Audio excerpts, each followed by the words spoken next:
Hey guys, Tyrauku here, and I hope everyone's doing great. Now, a few days ago, a lot of you may or may not have had a chance to stop into the stream. I did a 12-hour, specifically account help stream, and for hitting the sub goal for the month, which we'll be doing the same thing this month. If we hit the goal, we'll likely be doing a 12-hour account help stream, most likely. But during that 12-hour stream and during those account helps, I learned something that I thought I had made videos on before, but it's been a little while. I know a lot of people made these videos, but I want to go ahead and give you guys a refresher. So if you're somebody who's more advanced in the game, you've been playing for a while, this video may or may not be the perfect video for you, but feel free to stick around. Of course, you may find a few bits of information that can help you out with progressing your account in general. So don't forget to leave a like, leave a comment down below if this does help you out, and subscribe to the channel if you haven't already. So like I was saying, during those 12 hours, I found several consistent themes across several accounts. So what would happen is I would get into an account, ask the person what they want me to focus on, and it would majority of the time be spiders, dragon, and sometimes fire knight. Spider was definitely the most asked dungeon, which is also my least favorite dungeon. Dragon was the second most, and fire knight was the third most. However, majority of these accounts that I got into did not have these few specific things that would allow them to actually progress. And honestly, they shouldn't have even been working on those dungeons yet. And you may be pushing the dungeons too soon as well. So my opinion typically is when it comes to dungeon progressing is don't farm the dungeons that much. I mean, you don't really need to get that much gear from the dungeons. You can get the gear from here. So when you're going to like dragons specifically, let's just assume dragons is the dungeon where you typically start out farming as a new player. Now, all this is beside the missions and challenges and stuff like that. Obviously, do those, follow along with the missions and challenges, but don't, and I hate when I hear people say this, they leave Dragons 12 or Dragons 13 on overnight and they spend thousands of energy doing that. When there's no event or no tournament or anything like that going on, they wake up, they've wasted all of their energy, and now they don't really have any good gear. The biggest thing you're going for in Dragons, at least as a new player, are these top 3 sets. Some of these sets at the bottom are good, but you need such good gear to make those good. These top 3 sets are the most crucial. Well, guess what? Those same top 3 sets are farmable from speed stage, the accuracy stage, and the lifesteal stage. So the difference is here versus Dragon is that you can get all the other sets and all the other star levels in Dragon.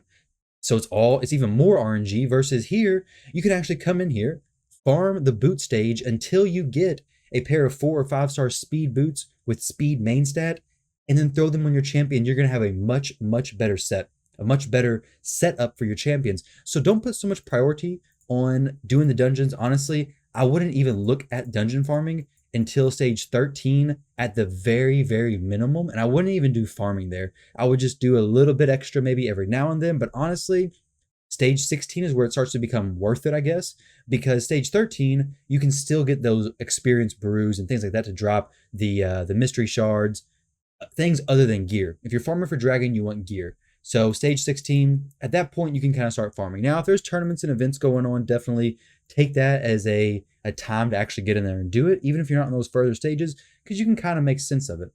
Now, the second thing, okay, so besides the fact that they probably shouldn't have even been farming dragon in the first place or farming dungeons in general, the second thing is more 6-star champions, all right? If you're struggling with content, if you're finding yourself getting stuck in areas where you don't think you should be, get more 6-star champions. And this ties back into the first point because assuming you've progressed through the campaign, you can come here to the stage 6, stage 5, or chapter 6, chapter 5, chapter 8, whatever it may be, and you can use your campaign farmer. So use your Kale, whatever you have as your first 6-star champion, use them to farm these stages, okay? So farm a lot of this speed stage. The speed gear is going to be the gear you really need for your speed booster for the arena. Like as a new player, you want to push as much speed for your speed booster, whether it's Haikatoon, whether it's Diabolus being your speed booster, whoever it is, you want to have your best speed gear on them. So farming this, farming a bunch of this boot stage, a bunch of the chest plate, and a bunch of the glove stage, because all these can give different main stats, and then coming up here and farming maybe a good amount of the weapon, helmet, and shield just to finish your sets to get that set bonus is definitely worth it. Now, the boss stage down here, stage 7, does have a chance to drop rare gear and is definitely worth it. Rare gear has 2 substats on it, So whenever you're leveling it to level 4 and level 8, you have a chance to get a modifier on one or both of those stats, depending on how your luck lays and so on and so forth. So definitely spend more time farming these stages while you're working to get more 6-star champions. The other thing is, and this is kind of a 2-point thing, all right,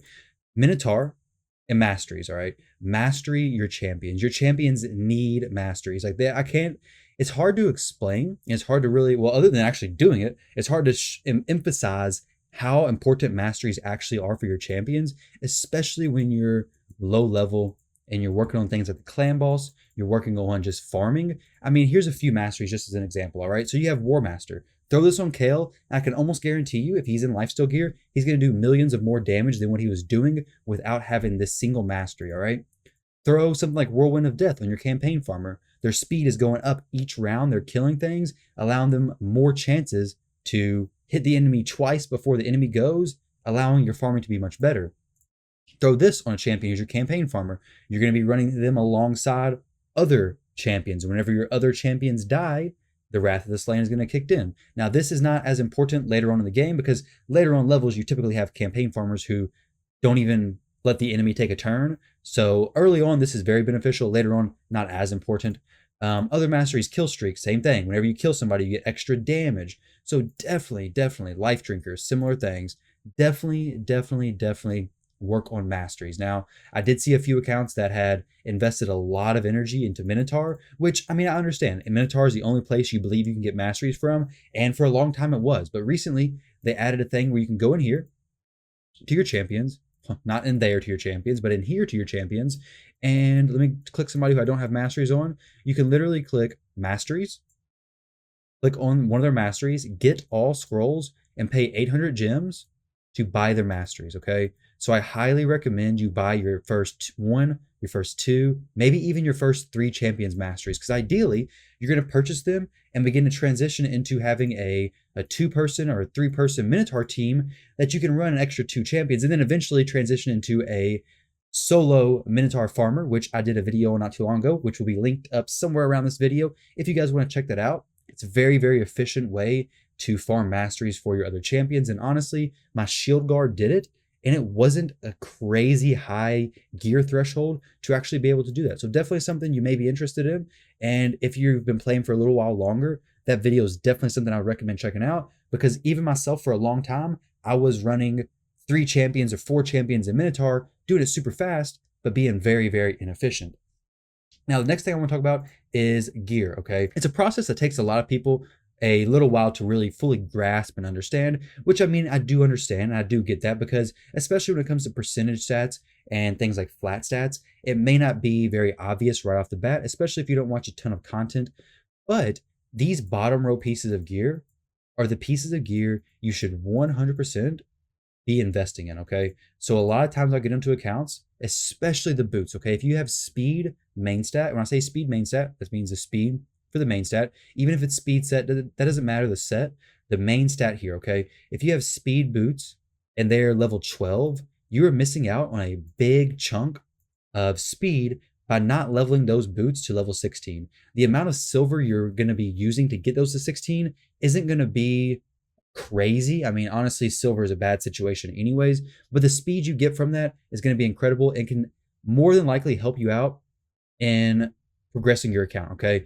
Also, when it comes to wearing your boots, I'll go ahead and say, if you're watching this video and you're not doing stage 20s of the dungeons, you are going to be wearing speed main stats on every single pair of boots you have on every single champion, okay? That's gonna be a pretty safe thing to say. Assuming you're not purchasing gear packs from the shop, every champion you have needs to be wearing speed boots. If not, you're just not gonna be fast enough to make sense in the game. When it comes to speed and accuracy, I really don't like my champions to be under 150. Like where I'm at in the game, I never have anybody below 170 speed. Honestly, my goal is to push a champion to 170 speed as soon as possible, so that whenever they get those speed boosts in the dungeons, they're going 2 times per the enemy's 1 time typically. I mean, 170 speed plus 30% from speed boosts, you're well over 200 speed, which is very helpful in lapping the enemies to get more damage, more buffs, more debuffs, and more chance to kill the enemy before they ever even get a turn. Now, in your early game, you obviously don't need that much speed, but still, focus on getting your speed very high. Now, when it comes to chest plates and gloves, you're going to want to put crit rate gloves on your champions, but maybe hold off on that, okay? Your arena nuker, your Kales, your Elaines, your champions who are built to do a lot of damage, that makes sense. Put them in crit rate gloves. Try to get their crit rate to, I think, 85% for your starters, okay? So a lot of the starter champions have a built-in 15% crit rate on their A2 abilities, I believe, for Kale. I think it's his A2. Let's go ahead and take a look at this real quick. Kale, his A2 ability, has an extra 15% chance of inflicting a crit. Most all the starters have this. I think actually all the starters do have this on one of their abilities. So try to get them to at least 85% and then start building their crit damage if you can in any way. But when it comes to their chest plate, so if the champion lands or has a chance of placing a debuff, anything that really manipulates the enemy's turn meter, anything that's applying an effect to the enemy, you're going to need accuracy. And in a lot of cases, having an accuracy chest plate is going to be what allows you to get enough accuracy to land those debuffs. Now, if you can craft the perception sets from the forge, definitely do that, because one perception set is going to give you 40 accuracy, which is a huge boost, especially when you're low level and your accuracy chest plates don't give that big of a boost anyways, because they're not going to be that high of star level. You're not going to be wearing 6-star accuracy chest plates, because the best situation would be you take that accuracy chest plate off, you have enough accuracy, which is going to be about 10 times whatever dungeon stage you're going to. So if you're not really farming dragon until stage 16, you're going to need about 160 accuracy to land your poisons or whatever it may be on the dragon. So try to push that 160 accuracy range while keeping your speed at least around 170, 160 if you have a speed booster especially, but you really want to go fast, all right? So craft the perception pieces and equip HP percent or defense percent pieces of gear or pieces of chest plates, that is, to your damage dealing champions. Even outside of the arena, champions like Kale, his number one goal, especially on dragons, is to solely apply his poisons, all right? Now, if he's in the arena, that makes sense. Maybe put an attack percentage chest plate on him in that case, because you do want your arena nuker to hit very hard. But if it's a poison champion who's going to be applying poisons in dragons and things like that, your debuffer, definitely make sure they have a good amount of accuracy. So to summarize that, basically, you want to make sure you focus on survivability, but you really want to make sure your champions are fast enough to make sense, okay?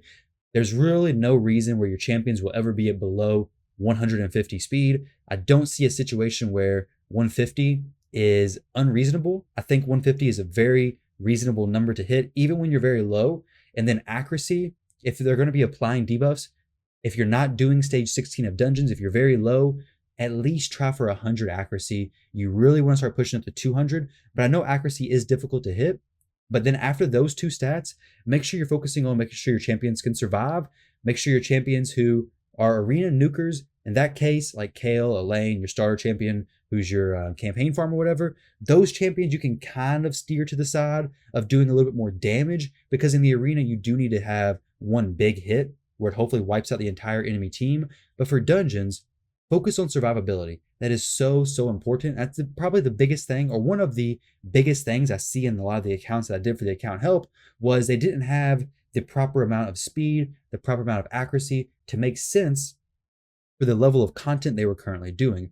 So guys, let me know down below if this helped you out. Hopefully it did. If you have any questions, also leave it down below. Check out the Discord channel, the Twitch channel, anywhere else that's also linked down in the description, and we can help you out there if you have any more questions. So thank you all very much for watching, and I'll catch you in the next video.